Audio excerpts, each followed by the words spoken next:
स्वतः आर आबा गृहमंत्री असताना आणि जयंतराव राज्याच्या अत्यंत महत्त्वाच्या पदावर असताना सांगलीत दंगल कशी काय होऊ शकली?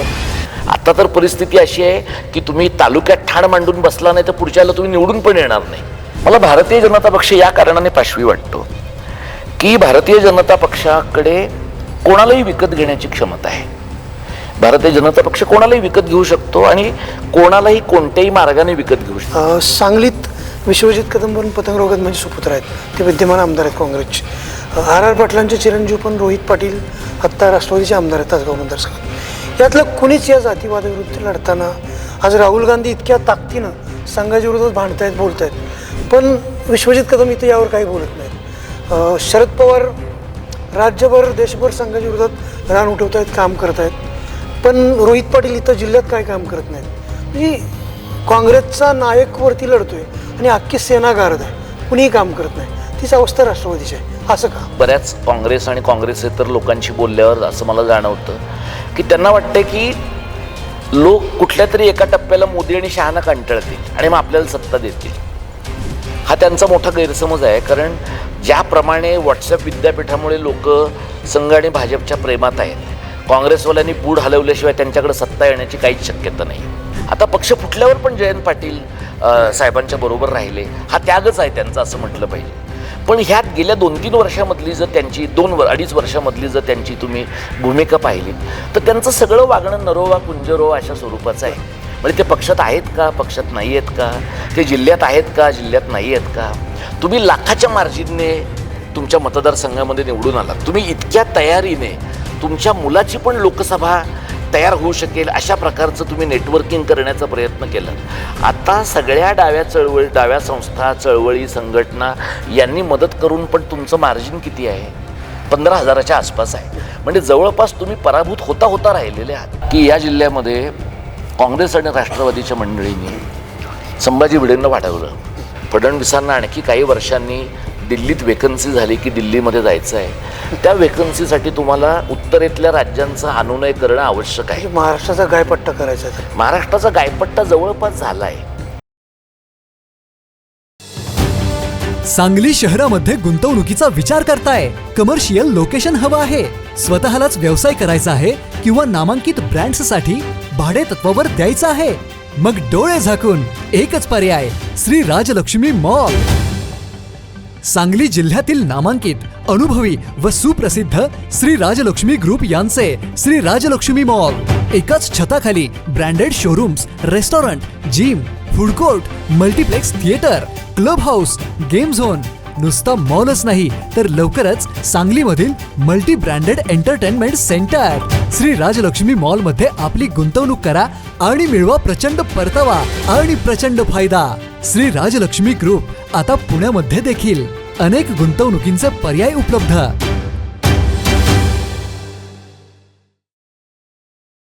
नमस्कार, मी दत्तकुमार खंडागळे, तुम्ही बघताय वज्रधारी न्यूज. आज आपल्यासोबत मराठी भाषा अभ्यास केंद्राचे प्रणेते प्राध्यापक दीपक पवार गप्पा मारणार आहेत. एकूणच महाराष्ट्रात मराठी बचाव आणि मराठी भाषेचा जो लढा त्यांनी उभा केला आहे ह्या संदर्भात आपण त्यांच्याशी गप्पा मारणार आहोत. सर, वज्रधारी न्यूजमध्ये तुमचं स्वागत. नमस्कार. महाराष्ट्रात आपण राहतो, महाराष्ट्राची बोली मराठी आहे, आणि असं असताना मराठी बचावाची किंवा मराठी भाषेच्या बचावाचा लढा उभा करावा लागतो, हे काय आहे नेमकं?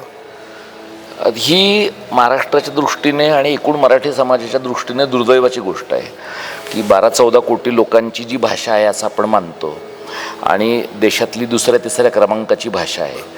आणि या एवढ्या लोकसंख्येचा विचार केला तर युरोपमधल्या जवळपास 3-4 देशांपेक्षा जास्त लोकसंख्या म्हणता येईल एवढी लोकसंख्या आपल्या राज्याची आहे. असं असताना या राज्यामध्ये आपल्या भाषेच्या विकासासाठी, बचावासाठी, संरक्षणासाठी, जतनासाठी आपल्याला काम करावं लागतं. याचं कारण भाषेच्या नियोजनासाठी आपल्याला काही काम करायला लागतं समाज म्हणून. आणि भाषेचा वापर आणि भाषा टिकवणं ही सामूहिक जबाबदारी आहे असं आपला समाज मानत नाही. आपला समाज मानत नाही, आपलं सरकारही मानत नाही. आणि जेव्हा मी सरकार म्हणतो तेव्हा आत्ता सरकार आहे ते नव्हे, एकूणच संयुक्त महाराष्ट्राच्या स्थापनेनंतर जी काही सरकारं झाली त्याच्यामधले काही अपवादाचे क्षण वगळले तर आपल्याकडं भाषा नियोजन, भाषेचा विकास याचा विचार झालेला नाही. आणि त्यामुळे कधीतरी कोणाच्या तरी मनात आलं म्हणून एखादी बरी संस्था निघाली, कधीतरी कोणाच्या मनात आलं म्हणून बरे पुरस्कार दिले गेले, एखादा उपक्रम केला गेला, पण ज्या प्रकारची समग्र भाषा विकासाची जाणीव वेगवेगळ्या व्यवहार क्षेत्रांमध्ये आपल्याला ठेवायला लागते, ती नसल्यामुळे महाराष्ट्रात ही परिस्थिती आलेली आहे. म्हणजे प्रशासनात मराठीचं स्थान काय असलं पाहिजे, शिक्षणात, शालेय शिक्षणात, उच्च शिक्षणात काय स्थान असलं पाहिजे, आणि नुसतं शिक्षणात भाषेवर प्रेम नाही तर ते शिक्षण घेऊन लोकांचं पोटही भरलं पाहिजे. मग न्याय व्यवहारात काय असलं पाहिजे, संगणकीय व्यवहारात काय असलं पाहिजे, अशा प्रकारचा विचार आपण महाराष्ट्रामध्ये नीट न केल्यामुळे गेल्या 5-25 वर्षामध्ये वेगाने मराठी भाषिक समाज जो आहे त्याची मराठी भाषक ही जी ओळख आहे ती पुसली जायला लागली. आणि त्यामुळे तुम्ही म्हणता तसं मराठी वाचली पाहिजे, मराठी जगवली पाहिजे, अशा प्रकारच्या गोष्टींसाठी संघर्ष करण्याची वेळ आलेली आहे. दक्षिण भारतात जितकं तिथल्या भाषेला महत्त्व आहे, तामिळनाडू असेल, कर्नाटक असेल, केरळ असेल, या राज्यातनी तिथल्या स्थानिक भाषांना त्यांच्या ज्या बोलीभाषा आहेत किंवा मायबोली आहेत त्यांना जितकं महत्त्व आहे ते इथं का नाही महाराष्ट्रात? एक दक्षिण भारताला जे संरक्षण आहे जे आपल्याला नाही आहे ते लिपीचं आहे. म्हणजे देवनागरी लिपीने आपलं नुकसान झालं आहे हे उघड आहे. कारण अगदी तुम्ही विट्यासारख्या शहरात, सांगलीसारख्या शहरात पण पाहाल की जिथं बैंक आहे, जिथे बँक लिहिलं गेलं पाहिजे तिथे बैंक लिहिलं जातं आणि त्याच्यावरचं स्पष्टीकरण असं आहे की नाही हे हिंदीमधलं आहे. पण एखाद्या समाजात, एखाद्या आसपासच्या परिसरामध्ये लोक फक्त मराठीच बोलत आहेत, लोकांना मराठीच कळत आहे, तर तुम्ही हिंदी पूर्ण टाळू शकाल अशा प्रकारची परिस्थिती असताना पण हिंदी आपल्या बोकांडी बसलेली आहे. दुसरं असं आहे की जे मी वेगवेगळ्या मुलाखतींमध्ये याच्या अगोदर म्हटलं आहे की हिमालयाच्या मदतीला धावून जाण्याची आपल्याला खूप हौस आहे. म्हणजे सह्याद्रीची काळजी घेणं ही आपली प्राथमिक जबाबदारी आहे. याचा विचार न करता दिल्लीला कशाची गरज पडेल, देशाचं संरक्षण कसं करता येईल, देशाची एकात्मता, अखंडता, भाषिक सगळं कसं टिकवता येईल, ही जबाबदारी काही मराठी लोकांच्या खांद्यावर देशानं दिलेली नाही आहे. मध्ययुगीन काळामध्ये आपण दिल्लीचं तख्त राखलं. मला असं वाटतं की ते तख्त राखण्याच्या ऐवजी मोगलांचं तख्त आपण फोडलं असतं तरी चाललं असतं, मोगलांचं तख्त आपण जिंकलं असतं तरी चाललं असतं. स्वातंत्र्यानंतरच्या भारतामध्ये 2 मराठी माणसं पंतप्रधान पदाला जवळपास हात लावून परत आली. एक यशवंतराव चव्हाण आणि दुसरे शरद पवार. हे दोघं जेव्हा त्या सत्तापदाच्या जवळ गेले त्यावेळेला त्यांना झालेल्या विरोधाचं महत्त्वाचं कारण ते मराठी आहेत हे होतं.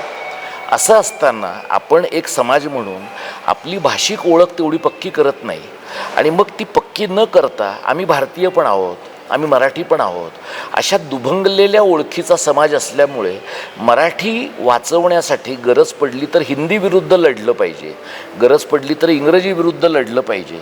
आणि मग स्थलांतरितांच्या विरुद्ध बोलताना उगाचच मनामध्ये अपराधगंड ठेवण्याचं कारण नाही. ही एक महत्त्वाची बाब मराठी समाज विसरला आहे. त्यामुळे दक्षिणेला जे जमतं, म्हणजे बंगलोरच्या मेट्रोमध्ये त्यांनी हिंदी पूर्ण नामशेष केली आणि द्विभाषिक धोरण त्यांनी अवलंबलं. मुंबईच्या मेट्रोमध्ये आजही 3 भाषांमध्ये घोषणा दिल्या जातात, उद्घोषणा दिल्या जातात. माझं असं म्हणणं आहे की मराठी आणि इंग्रजीतनं लोकांना कळतं आहे आणि ज्या मंडळींना मराठी नाही कळत आहे ते कळून घेतील ना. आले पहिल्याच दिवशी कळणार नाही त्यांना, 4 दिवसांनी, 6 दिवसांनी, महिन्याभराने कळेल. पण आपण महाराष्ट्राच्या बाहेरनं येणाऱ्या लोकांची अजिबातच गैरसोय करायला तयार नाही आहोत. आता आपण ज्या तालुक्यामध्ये बसलेलो आहोत त्या भागातले लोक सोने चांदी गाळण्यासाठी देशाच्या सगळ्या भागात जातात. तिकडं गेल्यानंतर ते घरात मराठी बोलत असतील पण बाहेरचा त्यांचा सगळा व्यवहार हिंदीत नाही, स्थानिक भाषा, त्यांच्या स्थानिक भाषेमधनं आहे, ओडियामधनं आहे, बंगालीमधनं आहे, इतर भाषांमधनं आहे. मग जी गोष्ट महाराष्ट्रातनं बाहेर जाणाऱ्या माणसांना करता येते ती उत्तर भारतातल्या गायपट्ट्यातनं महाराष्ट्रात येणाऱ्या माणसांना का करता येत नाही? याचं कारण त्यांना त्यांच्या भाषेचा दर्प आहे. त्यांची भाषा हीच बहुसंख्याकांची भाषा आहे. अशा प्रकारचं चित्र त्यांनी लोकांच्या मनात निर्माण केलं आहे. आणि मराठी लोकांनी जिथे वाकायला सांगितलं तिथे रांगायला सुरुवात केल्यामुळे आपल्याला आपल्या भाषेचं संरक्षण करता आलेलं नाही. मध्यंतरी तुम्ही सरकारच्या विरोधात तिसरी भाषा जो लादायचा सरकारचा प्रयत्न होता तो तुम्ही आणून पाडला. एकूण त्या सगळ्या प्रक्रियेत तुमचा सिंहाचा वाटा आहे. म्हणजे ठाकरे बंधू, त्याच याच्यातून ठाकरे बंधू एकत्र आले, मराठी माणूस एकत्र आला. ह्या सगळ्यात असं नाही होत की आपल्यावर आजपर्यंत हिंदीला राष्ट्रभाषा म्हणून लादले, आपला हिंदीला विरोध आहे का नेमकं? असं आहे की हिंदी ही राष्ट्रभाषा नाही आहे ही गोष्ट या आंदोलनामुळे महाराष्ट्रात ठिकठिकाणी पोचली. या देशामध्ये महाराष्ट्रासारखं राज्य जर सोडलं तर देशात कुठेही हिंदी ही राष्ट्रभाषा असल्याचा गैरसमज नाही आहे लोकांचा, पण महाराष्ट्रामध्ये तो गैरसमज आहे. तुम्ही जे म्हणलात की तिसऱ्या भाषेच्या सक्तीला आम्ही विरोध केला. सरकारने 2 शासन निर्णय आणले, एक 16 एप्रिलला आणला, दुसरा 17 जूनला आणला. पहिल्या शासन निर्णयात त्यांनी हिंदीत सक्तीची केली होती. दुसऱ्या शासन निर्णयात त्यांनी असं म्हटलं की सर्वसाधारणपणे हिंदी सक्तीची असेल, पण जिथे लोक एका तुकडीमधली मुलं 20पेक्षा जास्त मुलं दुसरी भाषा मागतील, आम्ही त्यांना दुसरी भाषा देऊ. आता एका तुकडीमधली 20पेक्षा जास्त मुलं पहिलीतली दुसरी भाषा मागणार आहेत. म्हणजे आपण असं विचार करू की एका तुकडीत 40 किंवा 60 मुलं आहेत, त्यातल्या 20 मुलांनी हिंदी मागितलं, 20 मुलांनी तमिळ मागितलं आणि 20 मुलांनी बंगाली मागितलं आणि महाराष्ट्राच्या एखाद्या तालुक्यात मागितलं. तर महाराष्ट्रातल्या तालुक्यामध्ये अशा प्रकारचं इन्फ्रास्ट्रक्चर महाराष्ट्र सरकारकडे होतं का किंवा आहे का? आणि जर तसं नसेल तर सरकारचं उत्तर काय होतं, आम्ही ऑनलाईन शिकवू. कोविडच्या काळामध्ये ऑनलाईन शिकवण्याचे तोटे काय आहेत ते आपण पाहिलेले आहेत. आणि आमचा प्रश्न असा आहे की तुमच्याकडे हिंदी शिकवण्यासाठी मनुष्यबळ आहे असं मुख्यमंत्री म्हणाले की आमच्याकडे हिंदी शिकवण्यासाठी विपुल मनुष्यबळ आहे. तुमच्याकडे जर हिंदी शिकवण्यासाठी विपुल मनुष्यबळ आहे तर CBSE आणि ICSE बोर्डाच्या शाळांमध्ये मराठी शिकवण्यासाठी मनुष्यबळ का नाही आहे? बरोबर. म्हणजे जे चित्र निर्माण केलं गेलं की हे हिंदीला विरोध करतात. म्हणजे मुख्यमंत्री पण असं म्हणाले की भारतीय भाषांना तुमचा विरोध आहे, इंग्रजीला तुमचा विरोध नाही आहे. ज्या वेळेला या राज्यामध्ये पहिलीपासून इंग्रजी सक्तीचं झालं रामकृष्ण मोऱ्यांच्या काळात, तेव्हा भाजप नावाचा पक्ष होता ना. बरोबर. आमच्यासारख्या कार्यकर्त्यांनी विरोध केला, पण आमची ताकद मर्यादित होती. पण भाजपची तर ताकद मर्यादित नव्हती. भाजपचं जर भारतीय भाषांवर एवढं प्रेम असेल तर त्यांनी तेव्हा इंग्रजीला विरोध का नाही केला? आणि आता स्वतः मुख्यमंत्र्यांची कन्या ICSE बोर्डाच्या शाळेत शिकली आहे ना. म्हणजे तुम्हाला इतरांना भारतीय भाषांवर प्रेम करा, इंग्रजीवर करू नका असं म्हणण्याचा नैतिक अधिकार मुळामध्ये असला पाहिजे. त्यामुळे आमचं असं म्हणणं आहे की पहिलीपासून कुठलीही तिसरी भाषा शिकवण्याला आमचा विरोध आहे. 5वी नंतर तुम्ही तिसरी भाषा शिकवा, 8वी नंतर तिसरी भाषा शिकवा. याचं कारण पहिली भाषा कधी शिकवावी, दुसरी भाषा कधी शिकवावी, तिसरी भाषा कशी शिकवावी याचं बालमानसशास्त्र, भाषाशास्त्रज्ञ आणि शिक्षण तज्ज्ञांच्या अंगाने काही एक विश्लेषण आहे. याचा विचार सरकारनं जर केलेला नसेल तर या सगळ्यामधनं अंतिमतः तुम्ही मुलांचं सँडविच करता, मुलांचं नुकसान करता. आणि त्यामुळे आमचा विरोध तिसऱ्या भाषेच्या सक्तीला आहे. आणि महाराष्ट्रामध्ये हिंदीला विरोध करताना आम्हाला अपराध मनात बाळगण्याचं काहीच कारण नाही. तमिळनाडूमध्ये MK स्टॅलिनने तर असं म्हटलं की आम्हाला तिसरी भाषाच नको आहे. महाराष्ट्रामध्ये लोक तिसरी भाषाच नको आहे असं म्हणत नाही आहे, पहिलीपासून तिसरी भाषा नको आहे असं म्हणत आहेत. तर मला वाटतं की कुठलंही संवेदनशील, शहाणं आणि जमिनीवर पाय असणारं सरकार एवढं तर आपल्या लोकांचं ऐकतंच. महाराष्ट्रावर तिसरी भाषा लादण्याचं कारण काय किंवा कारस्थान काय याच्या पाठीमागचं? 2-3 कारणं मला ह्याच्यामध्ये दिसतात. एक म्हणजे मुंबई शहर, मुंबई उपनगर, ठाणे, पालघर आणि रायगड या 5 जिल्ह्यांचा मिळून आता MMRचा प्रांत तयार होतो, ज्याची लोकसंख्या सध्या 4.25 कोटीच्या आसपास आहे. ज्यावेळेला हे राज्य निर्माण झालं त्यावेळेला मुंबई शहराचा प्रश्न होता आपल्यासमोर. आणि त्यावेळेला बाबासाहेबांनी असं म्हटलं होतं की मुंबई महाराष्ट्राची काय आहे, मुंबईचं पाणी महाराष्ट्रात नाही येतं, मुंबईचं अन्नधान्य महाराष्ट्रात नाही येतं, मुंबईची वीज महाराष्ट्रात नाही येतं. आता हा जर सगळा प्रांत तुम्ही पाहिलात जवळपास 4.25 कोटींचा, तर याच्यामध्ये खूप मोठ्या प्रमाणावर पाणीसुद्धा याच क्षेत्रातनं मिळत आहे, मोठ्या प्रमाणावर इन्फ्रास्ट्रक्चर, आणि ज्याला तुम्ही जॉबलेस इकॉनॉमी असं म्हणता की नव्या नोकऱ्या निर्माण होत नाहीत पण अर्थव्यवस्थेची वाढ होते असं तुम्हाला दिसतं. तर या परिस्थितीमध्ये हा जो MMRचा भाग आहे या भागामध्ये अक्षरशः खोऱ्याने अमराठी माणसं, विशेषतः उत्तर भारतीय माणसं तुम्हाला आलेली दिसतील. आता इथे सांगली जिल्ह्यामध्ये सुद्धा तुम्हाला अक्षरशः गुराच्या गोठ्यांमध्ये काम करणारी माणसं अमराठी उत्तर भारतीय आहेत. इथे लादी काम करणारी माणसं राज्याच्या बाहेरनं येणारी आहेत, बांधकाम मजूर इतर भागांमधनं येणारे आहेत. म्हणजे परिस्थिती अशी आहे की आपली मुलं गावात चावडीवर गप्पा मारत बसलेली आहेत आणि बाहेरनं येणारे लोक काम करत आहेत. याचा अर्थ एकतर आपल्या मुलांकडं तो स्किलसेट नाही किंवा आपल्या मुलांकडं जो स्किलसेट आहे तो नीट आपल्याला वापरता आला नाही. आम्हाला त्यातला धोका असा दिसतो की उत्तर भारतीयांची संख्या आता ज्या प्रमाणामध्ये वाढलेली आहे ती पाहता यानंतरच्या काळात जेव्हा कधी MMR प्रांताचं वेगळं राज्य करण्याचा प्रसंग येईल त्यावेळेला ही लोकसंख्या आणि त्यांची भाषा उपयोगी पडते. आणि मराठी आणि हिंदी या 2 साधर्म्य आणि वैधर्म्य असलेल्या भाषा आहेत.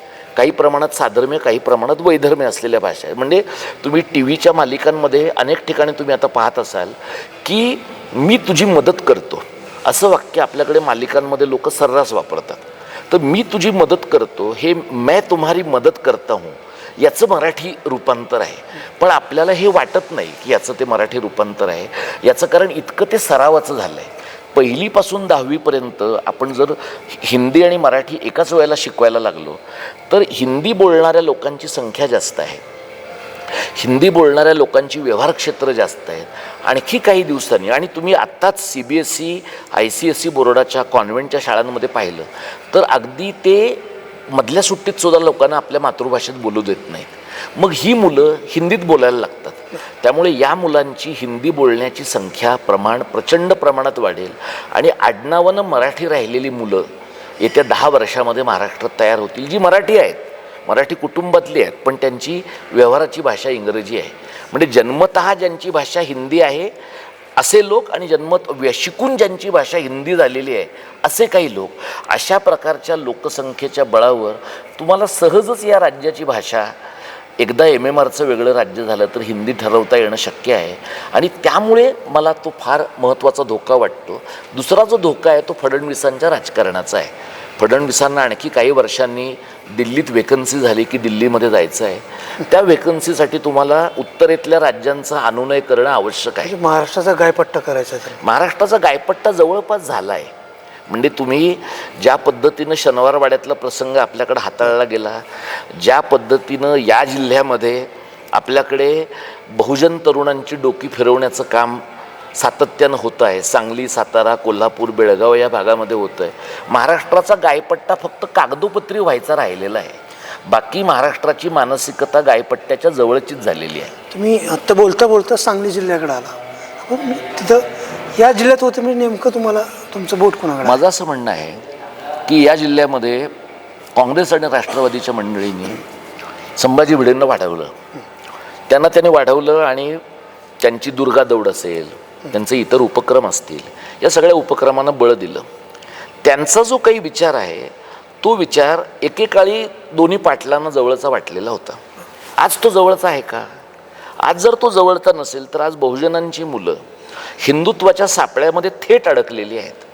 बहुजनांची मुलं जर हिंदुत्वाच्या सापळ्यामध्ये थेट अडकलेली असतील तर त्यांना मोकळं करणं ही कोणाची जबाबदारी? मला वाटतं ही बहुजनांची जबाबदारी. आणि आपण एक लक्षात घ्यायला पाहिजे की जे राजकारण ब्राह्मणी आहे, हिंदुत्ववादी आहे असं आपण म्हणतो, त्या ब्राह्मणी आणि हिंदुत्ववादी राजकारणाचे फूट सोल्जर आता ब्राह्मण नाही आहेत. ब्राह्मणी आणि हिंदुत्ववादी राजकारणाचे फूट सोल्जर मराठी आहेत, माळी आहेत, धनगर आहेत, काही प्रमाणामध्ये महारेतर दलित पण आहेत. म्हणजे बहुजनांच्या खांद्यावर तुम्ही सनातनी हिंदू धर्माची धुरा दिली आणि त्यातनं तुम्ही लोकांना काय शिकवलं? टिकली लावल्याशिवाय बोलायचं नाही. त्यातनं तुम्ही लोकांना काय शिकवलं की तुम्ही एक प्रकारची पेट्रियार्कल, पितृसत्ताक अशा प्रकारची व्यवस्था निर्माण केली. म्हणजे लोक एवढे आपल्याकडं नाजूक झालेत की एखाद्या सिनेमाच्या नावावरनं लोकांच्या भावना दुखावताना आपल्याला दिसतात. म्हणजे हा सांगली जिल्हा म्हणजे विटा शहर, आपण चव्हाणांचा आजोळ म्हणून जवळचं शहर मानतो. इथे जवळ बळीराजा धरण आहे. या जिल्ह्याशी क्रांतिसिंह नाना पाटलांचा जवळचा संबंध आहे. म्हणजे आपण एकेकाळच्या डाव्या चळवळीचा या जिल्ह्याशी संबंध आहे असं मानतो. जेव्हा हा दक्षिण साताऱ्याचा भाग होता त्या काळामधल्या त्या काळाचं वर्णन करणाऱ्या एका कवितेमध्ये माडगुळकरांनी 42च्या बलवंतांना असा लाभला दिव्य आसरा, स्वातंत्र्याच्या बलिवेदेवर चिरंजीव हो मग सातारा, अशी ओळ कवितेची लिहिलेली आहे. म्हणजे सांगली आणि सातारा जो अविभाज्य सातारा जिल्हा होता, अविभक्त सातारा जिल्हा होता, त्याच्याबद्दल माडगुळकरांनी लिहिलं. माडगुळकरांचा बामणाचा पत्रा इथून 50 किलोमीटरच्या आतमध्ये आहे. म्हणजे काय प्रकारचा वारसा सांगली जिल्ह्यामध्ये आहे, त्या वारशापासून, त्या वैचारिक वारशापासून, म्हणजे रामा मैलकुलीच्या वारशापासून, माडगुळकरांच्या वारशापासून ते या जिल्ह्यामध्ये असणाऱ्या अण्णाभाऊ साठेंच्या वारशापर्यंत, काळूबाळूच्या वारशापासून आपला सगळा वारसा हा कोणाची तरी आई बहीण काढण्यापर्यंत गेल्या 10-20 वर्षामध्ये निघालेला आहे. याला जबाबदार कोण? याला अनेक प्रकारचे लोक जबाबदार आहेत. म्हणजे आता हे जे विटा शहर आहे, मी इथनं माझं गाव 10-15 किलोमीटर अंतरावर आहे. म्हणजे मी शाळेच्या काळामध्ये जेव्हा सुट्ट्यांमध्ये इथं आलेलो आहे त्याला मी पाहिलं की गावात झऱ्यामध्ये हात घालून काढलं तरी पाणी मिळत नव्हतं, इतका हा बिन पाण्याचा अशा प्रकारचा दुष्काळी भाग होता. आता तिथं टेंबूचं पाणी आहे. हे जे विटा शहर आहे, तालुका खानापूर असला तरी हॅपनिंग गाव तेव्हाही विटा होतं, आजही आहे. प्रचंड मोठ्या प्रमाणामध्ये या शहरामध्ये पैसा झिरपला, पाझरला, लोकांच्यापर्यंत आला. या शहरामध्ये किती वाचनालय आली, या शहरामध्ये शिकणाऱ्या मुलींच्यासाठी किती नव्या गोष्टी झाल्या. म्हणजे प्रचंड पैसा एखाद्या समाजाकडे आला. मग मराठी असतील, धनगर समाजातले लोक असतील, खूप मोठ्या प्रमाणावर समाजामध्ये पैसा आला की पैसा आणि संस्कृती ह्या गोष्टी एकमेकांच्या सोबत गेल्या पाहिजेत. पण पैसा प्रचंड मोठ्या प्रमाणात आल्यानंतर मी पाहतो की गावांमध्ये लोकांनी आपापल्या पूर्वजांच्या नावाच्या मोठमोठ्या कमानी उभारलेल्या आहेत. पण पूर्वजांच्या नावाच्या मोठमोठ्या कमानी उभारल्या जाणं आणि शहरामधल्या बारची संख्या वाढणं, ह्या दोन्ही गोष्टी एका वेळी एका सुसंस्कृत शहरात कशा घडतात. त्यामुळे मला असं वाटतं की हे जे शहर आहे किंवा हा जो तालुका आहे, हा जो जिल्हा आहे, हा तुम्ही पूर्वगौरवावर फार काळ रमू शकत नाही. इथल्या मुलांना तुम्हाला शिकावं लागणार आहे, इथल्या मुलांची कौशल्य वाढवायला लागणार आहेत आणि इथल्या मुलांचं वैचारिक प्रबोधन या प्रकारचं करावं लागणार आहे की 2 निवडणुकांच्या दरम्यान तुम्हाला धाब्यावर कोणीच नेत नाही. 2 निवडणुकांच्या दरम्यान तुम्हाला विचार करावा लागणार, काम करावं लागणार, तुम्हाला मेहनत करावी लागणार.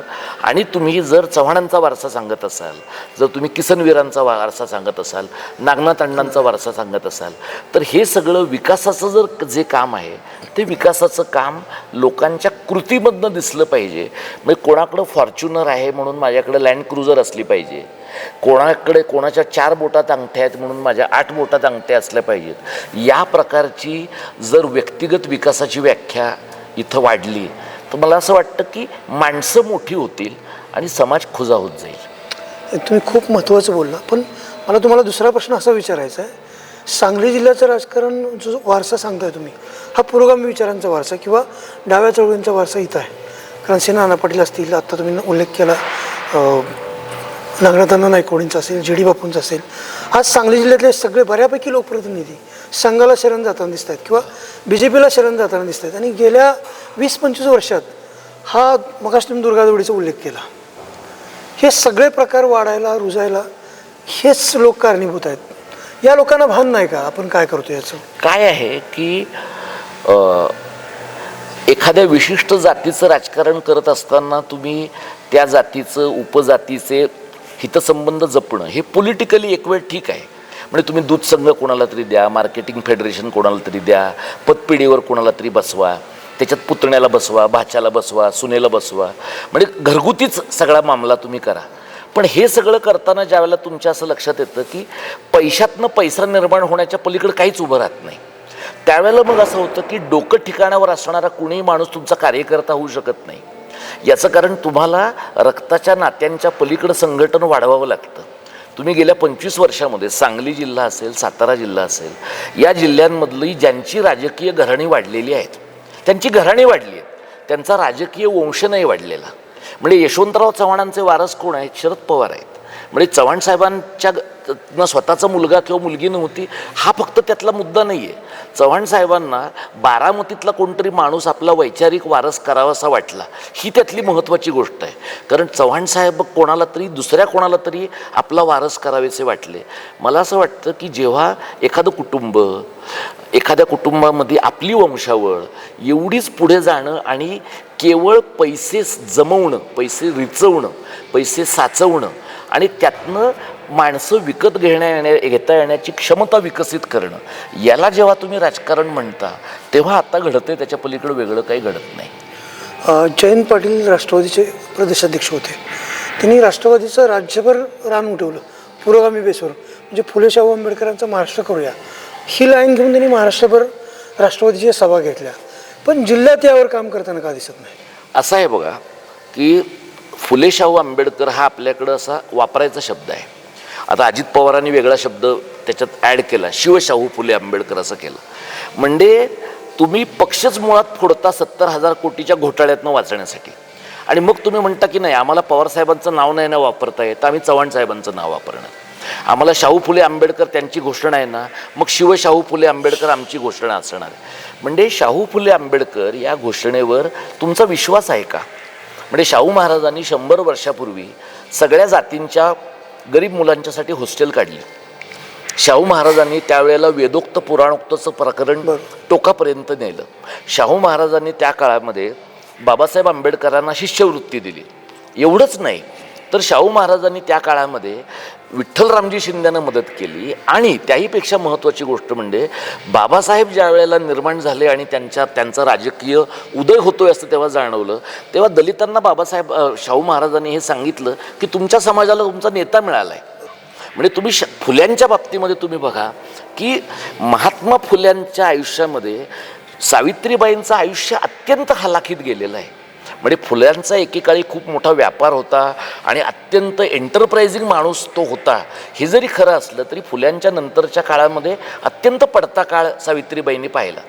आता जे लोक स्वतःला फुल्यांचे वारस म्हणवतात आणि अजित पवारांच्या पक्षात आहेत आणि महात्मा फुले समता परिषद चालवतं, त्यांचा वाडाच 100 फुले विकत घेतील एवढा आहे. म्हणजे जी माणसं शाहू फुले आंबेडकर बाबासाहेबांचं नाव वापरणारे लोक आहेत. तुम्ही जयंत पाटलांचा उल्लेख केला. जयंत पाटील हे राष्ट्रवादी काँग्रेस पक्षाचे जवळपास 30 वर्ष मला वाटतं ते नेते आहेत. पवारसाहेबांच्या बरोबर ते राहिले. पवारसाहेबांच्या बरोबर जी अनेक माणसं राहिली 98 सालाच्या नंतर, ती काही सगळी साहेबांच्या प्रेमापोटी राहिली का? साहेबांच्या उपद्रव मूल्यापोटी पण राहिली. म्हणजे आपण ज्या जिल्ह्यामध्ये काम करतो त्या जिल्ह्यामध्ये साहेबांच्या विरोधात जाणं आपल्या राजकीय अस्तित्वासाठी परवडणारं नाही. हे ज्यांना ज्यांना कळलं ते सगळे लोक साहेबांच्या बरोबर राहिले. आता पक्ष फुटल्यावर पण जयंत पाटील साहेबांच्या बरोबर राहिले. हा त्यागच आहे त्यांचा असं म्हटलं पाहिजे. पण ह्यात गेल्या 2-3 वर्षामधली जर त्यांची 2-2.5 वर्षामधली जर त्यांची तुम्ही भूमिका पाहिलीत तर त्यांचं सगळं वागणं नरोवा कुंजरो अशा स्वरूपाचं आहे. म्हणजे ते पक्षात आहेत का, पक्षात नाही आहेत का, ते जिल्ह्यात आहेत का, जिल्ह्यात नाही आहेत का. तुम्ही लाखाच्या मार्जिनने तुमच्या मतदारसंघामध्ये निवडून आलात. तुम्ही इतक्या तयारीने तुमच्या मुलाची पण लोकसभा तयार होऊ शकेल अशा प्रकारचं तुम्ही नेटवर्किंग करण्याचा प्रयत्न केला. आता सगळ्या डाव्या संस्था, चळवळी, संघटना यांनी मदत करून पण तुमचं मार्जिन किती आहे? 15,000च्या आसपास आहे. म्हणजे जवळपास तुम्ही पराभूत होता राहिलेले आहात. हे कशामुळे घडतं? कारण तुम्ही केडर नाही ना उभं केलेलं. म्हणजे तुमच्या पक्षाचं जे केडर आहे ते केडर इतकं मतलबी आणि संधी साधू आहे की ते तुमचे बरे दिवस असताना तुमच्याबरोबर होतं. पण ते काय आहेत? ते बार्टर इकॉनॉमीमधले लोक आहेत. ते असं म्हणतात की आता जर सुधीर गाडगिळांचा चांगला काळ असेल, आता जर आणखी भाजपच्या मंडळींचा त्या खाडेंचा चांगला काळ असेल तर आम्ही त्यांच्याकडे जाऊ ना. म्हणजे सांगली जिल्ह्यामध्ये स्वतः R.R. आबा गृहमंत्री असताना आणि जयंतराव राज्याच्या अत्यंत महत्त्वाच्या पदावर असताना सांगलीत दंगल कशी काय होऊ शकली? तुम्ही ते पेरलं, जे पेरलं ते उगवलं. त्यानंतरच्या काळामध्ये तुमच्या पक्षाला गळती लागली, काँग्रेस पक्षाला गळती लागली आणि मग तुम्ही एका टप्प्यानंतर मराठा, धनगर आणि दलित या 3 समाजाच्या राजकारणाचं तुम्हाला काय करायला पाहिजे? म्हणजे वसंतदादा या जिल्ह्याचे अत्यंत महत्त्वाचे नेते होते. म्हणजे मी माझ्या शाळेतल्या कुठल्या तरी एका सुट्टीत किंवा कॉलेजच्या सुट्टीमध्ये येताना, शाळेच्या सुट्टीमध्ये वसंतदादांना आणि संपतराव नानांना भेंडवड्यात गावामध्ये आलेलं पाहिलेलं आहे एका सभेसाठी. ते भाकुचीवाडी पाटबंधारे प्रकल्प का आवश्यक आहे हे गावकऱ्यांना सांगण्यासाठी आले होते. म्हणजे खरं तर एक मध्यम पाटबंधारे प्रकल्प आवश्यक आहे हे सांगण्यासाठी दादांच्या स्टेचरच्या माणसाने येण्याची गरजच नव्हती. ते साधा एखादा आमदारही करू शकला असता.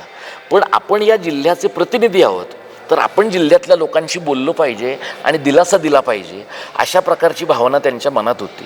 मला वाटतं की चांदोलीपासून इतर अनेक ठिकाणच्या पाटबंधारे प्रकल्पांपैकी त्यातल्या त्यात जे बरे पुनर्वसन झाले ते भाकुचीवाडीमध्ये झाले.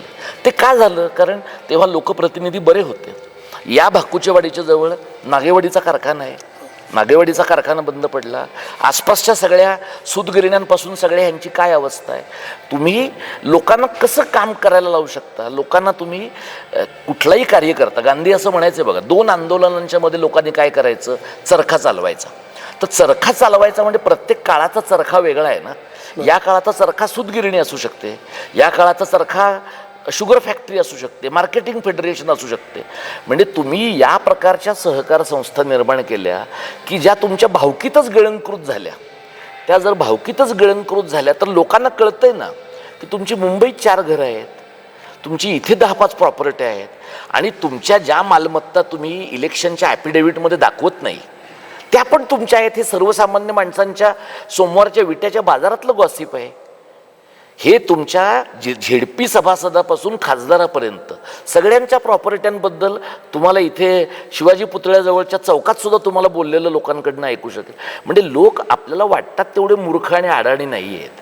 त्याच्यामुळे तुम्ही महाराष्ट्रभरात लोकांना सांगू शकाल शाहू फुले आंबेडकरांचं काहीतरी करायचं, पण मग महाराष्ट्रात तुमच्या जिल्ह्यामध्ये शाहू फुले आंबेडकरांच्या नावानं एक 10 तालुक्यांमध्ये 10 वाचनालय तुम्हाला का काढता येऊ नयेत? 10 शिक्षण संस्थांना 100 पुस्तकांचे संच का देता येऊ नयेत? आणि तुमच्या वडिलांच्या नंतर तुमचा सगळा वारसा एका तालुक्यापुरता का राहावा? तुम्ही जर जिल्ह्याचे नेत्या, तुम्हाला तर महाराष्ट्राचं नेतं व्हायचं आहे ना. महाराष्ट्राचा नेता होण्यासाठी जिल्ह्याच्या सीमा ओलांडून तुम्हाला पलीकडे जाता आलं पाहिजे. मग जिल्ह्याच्या सीमा ओलांडून तुम्हाला का पलीकडे जाता आलं नाही? आता तर परिस्थिती अशी आहे की तुम्ही तालुक्यात ठाण मांडून बसला नाही तर पुढच्याला तुम्ही निवडून पण येणार नाही.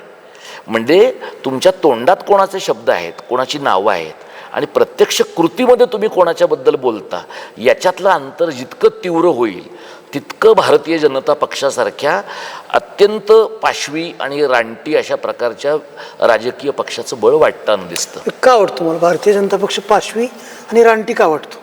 मला भारतीय जनता पक्ष या कारणाने पाशवी वाटतो की भारतीय जनता पक्षाकडे कोणालाही विकत घेण्याची क्षमता आहे. भारतीय जनता पक्ष कोणालाही विकत घेऊ शकतो आणि कोणालाही कोणत्याही मार्गाने विकत घेऊ शकतो. घाबरवून विकत घेऊ शकतो, आमिष देऊन विकत घेऊ शकतो, वैयक्तिक विकनेसेस दाखवून विकत घेऊ शकतो, सर्व मार्गाने घेऊ शकतो. आणि महत्त्वाची गोष्ट अशी आहे की हा देश स्वतंत्र ज्या वेळेला झाला त्यावेळेला आपण टोळी युगातनं बाहेर पडून आपण एक सिव्हिलाइज्ड समाज, एक सुसंस्कृत समाज अशा प्रकारचा समाज उभा करण्यासाठी म्हणून नेहरूंनी, गांधींनी, पटेलांनी, सुभाषबाबूंनी सगळ्यांनी खूप प्रयत्न केले आणि त्यातनं या देशाचा सगळा पसारा उभा राहिला. आज आपण काय करतोय? आज आपण एखादा माणूस मुसलमान आहे म्हणून त्याच्या हातातल्या पिशवीमध्ये गोमांसच असणार आहे असं म्हणून त्याला मारलं जाणं ही आपण योग्य गोष्ट मानतो.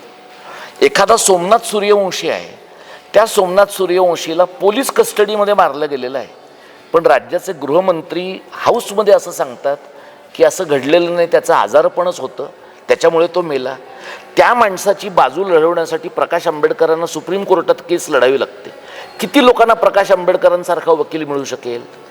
किती लोकांची बाजू प्रकाश आंबेडकरांसारख्या ताकदीचा माणूस सर्वोच्च न्यायालयात विनामूल्य लढवू शकेल? म्हणजे तुम्ही कोणत्या जातीचे आहात, कोणत्या धर्माचे आहात, कोणत्या वर्गाचे आहात याच्यापेक्षा तुम्ही टूल्स आहात, तुम्ही इन्स्ट्रुमेंट आहात, तुम्ही साधनं आहात. म्हणजे काँग्रेसवाल्यांचं काय होतं? काँग्रेसवाले संत सज्जन होते असं नाही आहे, पण काँग्रेसवाले त्यांच्यावर टीका करणाऱ्या लोकांना अनुल्लेखाने मारू शकत होते. त्यांचं असं होतं की आम्ही तुमच्याकडे लक्षही देणार नाही आणि आम्ही तुमचं कामही करणार नाही. ते फार तर तुमच्या गल्लीतनं जाणाऱ्या रस्त्यावर कमी डांबर टाकतील, तुमच्या भागातनं जाणाऱ्या पोलला कदाचित तेवढी कनेक्टिव्हिटी देणार नाही. पण याने ती खुनशी आहे. तुम्ही उमर खालिदला बघा ज्या पद्धतीनं तो तुरुंगात आहे, संजीव भटला बघा ज्या पद्धतीनं तो तुरुंगात आहे.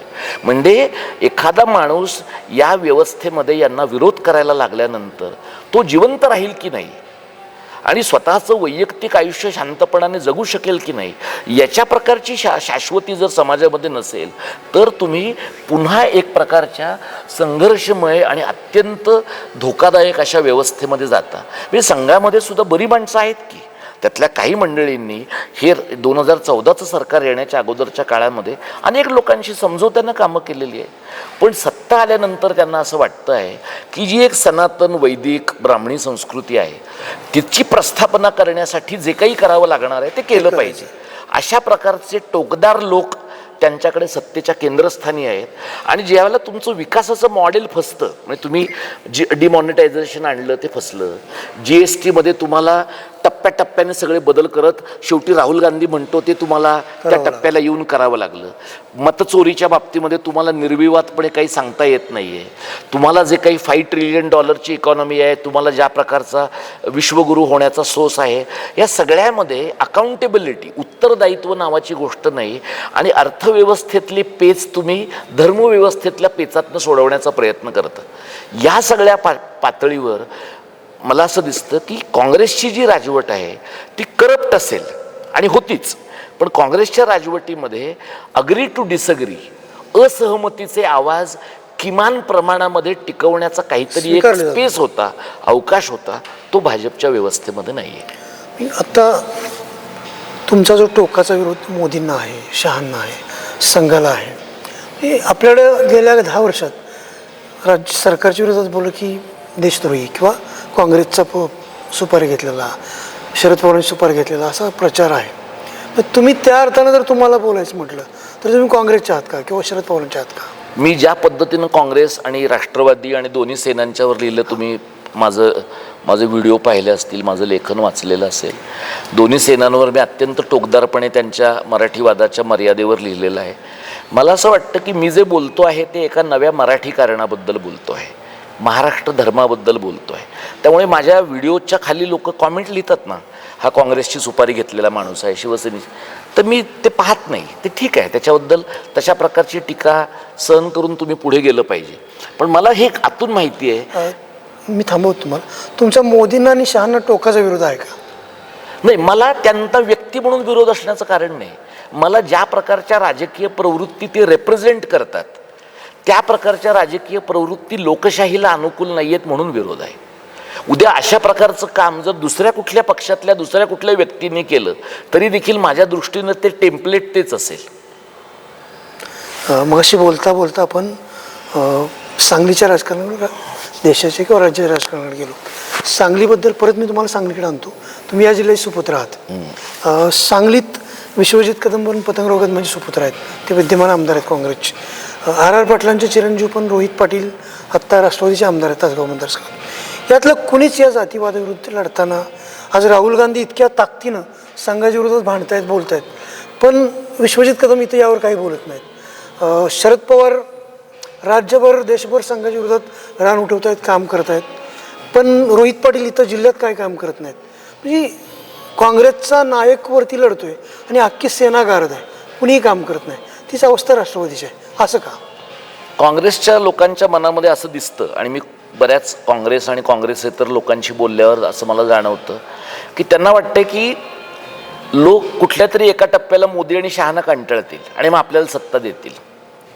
हा त्यांचा मोठा गैरसमज आहे. कारण ज्याप्रमाणे व्हॉट्सॲप विद्यापीठामुळे लोक संघ आणि भाजपच्या प्रेमात आहेत, काँग्रेसवाल्यांनी बूड हलवल्याशिवाय त्यांच्याकडे सत्ता येण्याची काहीच शक्यता नाही.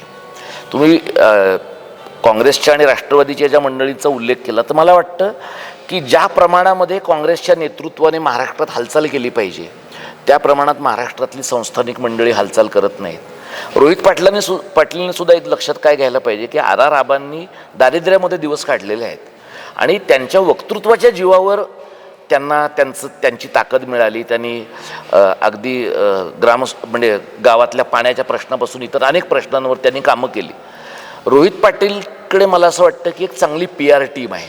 सगळ्याच तरुण मंडळींकडे असते तशी, पण PR टीमच्या जीवावर तुम्हाला फार काळ राजकारण नाही करता येत. त्यामुळे दोन्ही पक्षांचे जे मुख्य नेते आहेत ते ज्या ताकदीने सध्या मतचोरी आणि मतांचा घोटाळा आणि निवडणुकीतला घोटाळा याच्याबद्दल बोलतायत, त्याबद्दल त्यांच्या या स्थानिक पातळीवरच्या लोकांनी सुद्धा फार तातडीने बोलण्याची गरज आहे.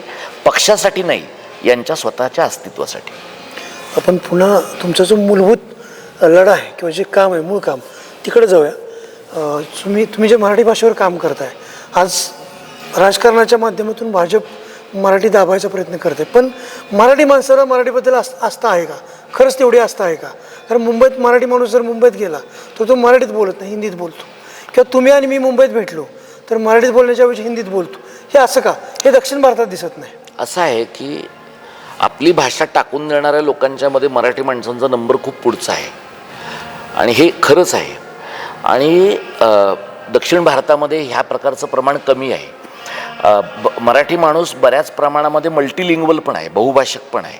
पण मराठी माणसांनी ज्या ताकदीने मराठी भाषेसाठी काम करायला पाहिजे, वेगवेगळ्या व्यवहार क्षेत्रातल्या मराठीच्या विकासासाठी वाहून घ्यायला पाहिजे, तेवढ्या प्रमाणामध्ये मराठी माणूस करत नाही. हे खरंच आहे. किंबहुना आत्ता आम्ही जो मराठी कारणाचा, महाराष्ट्र धर्माचा लढा उभारण्याचा प्रयत्न करतो त्यातनं या प्रकारची जागृती होईल असा एक विश्वास आहे. मराठी भाषेबद्दल जर बोलायचं म्हटलं तर मराठीतले जे वाक्यप्रचार आहेत, म्हणी आहेत, आत्ताच्या नव्या पिढीला माहितीही नाहीत, त्यांना कळतही नाहीत, त्याचे अर्थ कळत नाहीत. मराठी भाषेत जर बोलायचं म्हटलं चांगलं तर आत्ताच्या प्राध्यापकांना पण मराठी नीट कळत नाही. वक्तृत्वाला अनेक जण वक्रत्व म्हणतात. ही उदासीनता, हे औदासीन्य का आलं मराठीच्या? वाचनाचा अभाव हे एक त्याचं कारण आहे आणि शिक्षणाचं माध्यम बदलणं हे त्याचं एक दुसरं महत्त्वाचं कारण आहे. की शिक्षणाचं एकदा माध्यम बदललं, मराठी माध्यमाच्या शाळा बंद पडल्या, जिल्हा परिषदेच्या अनुदानित किंवा इतर शाळा, की एकदा माध्यमामध्ये बदल झाला ना की मग हळूहळू तुमची भाषा घसरायला लागते. आणि त्यामुळे आमचं जे काम आहे, आमच्या कामामध्ये आम्ही मराठी शाळेचं काम हे मराठी भाषेच्या कामाचा कणा मानतो. त्यामुळे मराठी शाळा टिकवायच्या असतील तर मराठी भाषा टिकवायची असेल तर मराठी शाळा टिकवायला पाहिजे. त्यामुळे तुम्ही जे म्हणलात ते शाळेतले शिक्षक असतील, कॉलेजांमधले विद्यापीठातले प्राध्यापक असतील, या सगळ्या मंडळींनी अधिकाधिक वाचणं, आणि आत्ता तर अनुदानित शिक्षकांना चांगले पगार मिळत आहेत. त्यामुळे चांगले पगार मिळत असतील तर त्या पैशांचा वापर त्यांनी पुस्तकं घेण्यासाठी पण केला पाहिजे. त्या पैशांचा वापर मुलांना अधिकाधिक प्रमाणामध्ये आर्थिक सहकार्य करून त्यांचं शिक्षण अर्ध्यावर थांबणार नाही याच्यासाठी पण केला पाहिजे. आपण आता मुलाखतीच्या शेवटाकडे जाऊया. एकूण तुम्ही जिल्ह्याचे सुपुत्र म्हणून, सांगली जिल्ह्याचे, या जिल्ह्याच्या राजकारणाला, समाजकारणाला कसं बघताय आणि तुम्हाला काय वाटतंय? मला असं वाटतं की विकासाच्या अनेक निर्देशांकांच्या बाबतीमध्ये सांगली जिल्हा तुलनेनं खूप मागे आहे. आणि या जिल्ह्यामधलं तुलनेनं धार्मिकीकरणाचं प्रमाण खूप मोठं आहे. हा जिल्हा तुलनेनं अधिक शांत आणि लिबरल उदार अशा प्रकारच्या विचारांचा होता. याही बाबतीमध्ये मोठी घसरण आपल्याला झालेली दिसते. आणि राज्यांतर्गत जशा प्रकारचा प्रादेशिक असमतोल आहे तसा जिल्ह्यांतर्गत तालुक्यांचा पण असमतोल आहे. तर हा जो जिल्ह्यांतर्गत तालुक्यांचा असमतोल आहे, त्याही असमतोलाचं काहीतरी करणं गरजेचं आहे असं मला वाटतं. आता मी अलीकडे पाहिलं नाही, मी असं ऐकलं की विटा ST स्टँड दुरुस्त होऊ घातलं आहे.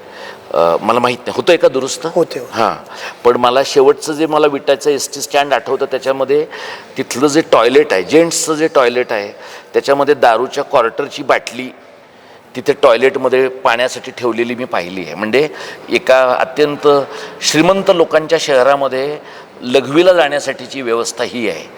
याच विटा शहरामध्ये ST महामंडळाच्या मुंबईला जाणाऱ्या गाड्या एकतर मिळत नाहीत किंवा उपलब्ध नसतात का अनेकदा, किंवा गाड्यांची अवस्था वाईट असते. आणि विट्याच्या ST स्टँडच्या जस्ट बाहेर तुम्हाला 10 ते 12 खाजगी ट्रॅव्हल्सच्या गाड्या तुम्हाला जाताना दिसतात. म्हणजे मुंबईला जाणारे आणि मुंबईकडनं येणारी माणसं आहेत की नाही? तर माणसं आहेत. पण मग जर माणसं असतील तर ही माणसं ST सारख्या सार्वजनिक व्यवस्थेमध्ये चांगल्या पैशांनी आणि योग्य पैसे देऊन आणि चांगली सुविधा देऊन, म्हणजे जर AC अशा प्रकारच्या स्लीपर बसने लोक मुंबईतनं आटपाडीपर्यंत जातात तर ते ST महामंडळाच्या गाडीनं जाणार नाहीत का? तर अशा प्रकारच्या गाड्या का चालत नसाव्यात? तर मला असं वाटतं की सार्वजनिक व्यवस्थेचा बाजार उठावा आणि खाजगी व्यवस्थेतल्या लोकांचं उखळ पांढरं व्हावं, यासाठी सार्वजनिक आणि खाजगी दोन्ही व्यवस्थांमधले लोक हातात हात घालून काम करतात. मला वाटतं की एवढा इशारा पुरेसा आहे की काय पद्धतीनं लोक या जिल्ह्यामध्ये काम करत असावेत. तर जे STत घडत आहे ते रस्त्यातही घडत असावं, तेच विजेच्या बाबतीतही घडतं आहे, तेच इतरही व्यवस्थांच्या बाबतीत घडतं आहे. मला असं वाटतं की जर आपले लोकप्रतिनिधी स्वतःला जागरूक म्हणत असतील तर अशा प्रकारच्या क्राफ्टेड त्यांच्या मुलाखतींमधनं ठरवून समोरच्या पक्षातल्या लोकप्रतिनिधीच्या आईवडिलांचा उल्लेख करायचा, आई बहीण काढायची, शिवीगाळ करायची आणि त्या प्रकारचा द्वेषयुक्त TRP गोळा करायचा, यापेक्षा जेन्युइनली जिल्ह्याच्या विकासाचं काम करणारे लोक थोडं पुढे येतील अशी अपेक्षा आहे. तुम्ही खरं तर शाण्याला शब्दाचा मार खूप चांगलं, तुम्ही न बोलता खूप चांगल्या म्हणजे सांगून गेलात. मराठी भाषेला म्हणजे मराठी माणसाला तुम्ही काय सांगाल? मराठी माणसाला मी एवढंच सांगेन की मराठी भाषा असेल तर मराठी माणसाच्या असण्याला अर्थ आहे. आणि मराठी माणसाच्या असण्याला तोपर्यंतच अर्थ आहे जोपर्यंत महाराष्ट्र अभंग आहे. त्यामुळे महाराष्ट्र अभंग ठेवण्यासाठी, म्हणजे महाराष्ट्र मिळवण्यासाठी जसं आपण रक्त सांडलेलं आहे तसं महाराष्ट्र अभंग ठेवण्यासाठी जर सांडावं लागलं रक्त तर मराठी माणसांनी माझ्या सकट सर्व मराठी माणसांनी त्यात काम केलं पाहिजे, एवढंच मला सांगायचं. जवळपास एक अर्धा तास अत्यंत मनमोकळ्या गप्पा आपल्यासोबत मारल्या. खूप परखडपणे तुम्ही अनेक प्रश्नावर बोलला. तुम्ही तुमचा बहुमूल्य वेळ वज्रदर्शी दिला आलात त्याबद्दल धन्यवाद.